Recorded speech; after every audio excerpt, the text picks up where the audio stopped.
Ano yung una mong business? Naririnig ko sa'yo clothing pero feeling ko hindi pa yun yung ano. Hindi pa talaga. Ang pinakaunang, hindi naman talaga technically established business.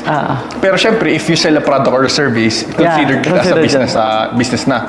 So, nagsimula ako, 12 bata 12.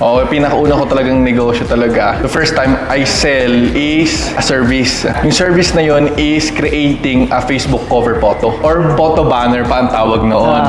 So, yun nga. Una ko binenta, yun nga, Facebook photo banner. Nagbabayad sila sa akin ng 50 kada isang photo banner. Kasi yung ate ko, graphic artist. So, yung nainggit ako sa mga sa mga influencer dati na sila Donalyn Bartolome pa yun sila Lloyd Cadena pa yung mga sikat nun Meron silang malulupitan ng mga cover photos. Sabi ko, gusto ko rin ganyan. So, nagpagawa ako sa ate ko. Marami nainggit sa akin. At maraming nagtanong kung saan ka nagpagawa. Ganyan. Sabi ko, sa akin ka magpagawa. Sa akin, ako ang gumagawa pero yung ate ko yung gumagawa. Tapos nagbabayad silang 50 sa akin. Binibigay ko sa ate ko 20. Ayun, yung naging una kong negosyo. Kumbaga, wala akong ginawa. 30 yung natira sa akin. Di ba? Parang you're just connecting the customer and the client So, yun ginawa ko. Yung pinakauna kong business talaga.